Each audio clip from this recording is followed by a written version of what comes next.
Hello friends, प्रश्नावली 8.1 का पहला सवाल। क्या दिया गया है? एक त्रिभुज ABC जिसमें B एक समकोण है।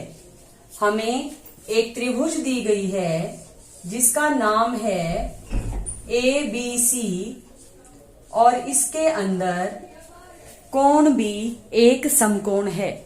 AB भुजा दी गई है 24 सेंटीमीटर। इस आकृति में AB 24 सेंटीमीटर है।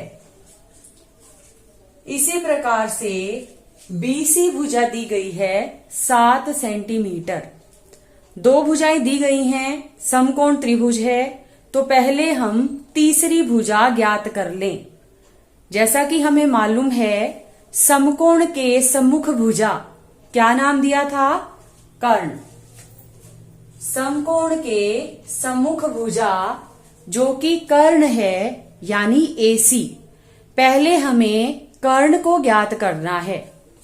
जैसा पिछली क्लासेस में पढ़ा है, किसी भी समकोण त्रिभुज में कोण B यहां पर समकोण है। यदि हमें कर्ण ज्ञात करना है तो हम कौन सी प्रमेय इस्तेमाल करते हैं? सही कहा, हम पाइथागोरस प्रमेय को यूज करते हैं। पाइथागोरस प्रमेय क्या कहती है? कर्ण का वर्ग किसके बराबर है? आधार का वर्ग और साथ में लंब का वर्ग। कर्ण का वर्ग किसके बराबर है? आधार का वर्ग जमा में लंब का वर्ग।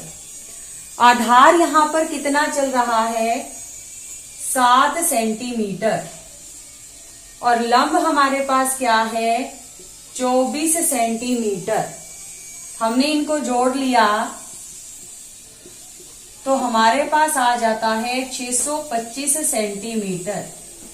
यदि हमें कर्ण ज्ञात करना है तो हमने 625 का वर्गमूल कर दिया, यानी कि 25 सेंटीमीटर। हमने त्रिभुज की तीनों भुजाओं को ज्ञात करने के लिए पाइथागोरस प्रमेय का प्रयोग किया और वहां से कर्ण ज्ञात कर लिया। जो दी गई भुजाएं हैं उनमें से लंब और आधार कौन सा लेना है? हम रकम के हिसाब से देखते हैं। पहले भाग में A न्यून कोण की बात हो रही है। जब A न्यून कोण है तो हमें साइन A और कोस A ज्ञात करना है। हमने जो फॉर्मूला किया था उसे याद कीजिए। लाला आया लाया कच्चे कच्चे आम। इनमें से जो पहला अनुपात था वो साइन था, यानी लंब बटे कर्ण। जो दूसरा अनुपात था वो कोस था, यानी कि आधार बटे कर्ण। जो लंब बटे कर्ण है वो किसके लिए देखना है? A के लिए। अगर A न्यून कोण हमने ले लिया, जैसा कि हमने पहले किया था, जिस पर ये दोनों बनेंगे, समकोण और जिस न्यून कोण की बात हो रही है वो, जिस पर ये दोनों बनेंगे वो होगा आधार। तो हमारे पास 24 क्या हो गया? आधार। कर्ण तो कभी नहीं बदलता, पहले भी 25 था और अब भी 25 है।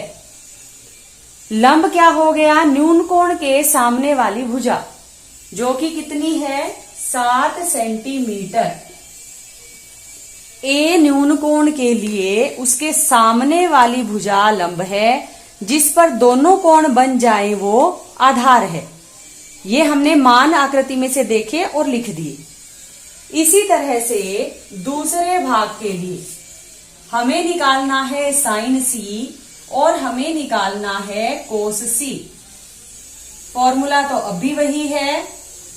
पहले दो अनुपात लंब बटे कर्ण साइन है और आधार बटे कर्ण कोस है। लेकिन अब C के लिए आकृति में ये C पॉइंट है। इस C के सामने अब क्या हो गया? C के सामने लंब, यानी अब हमारा लंब कितना है? 24 सेंटीमीटर। कर्ण नहीं बदलता, वो अभी भी 25 है। जिस पर न्यून कोण और समकोण दोनों बने हुए हैं, वो क्या है? आधार। तो अब ये कितना हो गया? 7/25 सेंटीमीटर। हमारी जो भुजाएं हैं वो दी गई हैं, 2 भुजाएं दी गई थी, हमने पाइथागोरस प्रमेय का इस्तेमाल किया और तीसरी भुजा को ज्ञात कर दिया।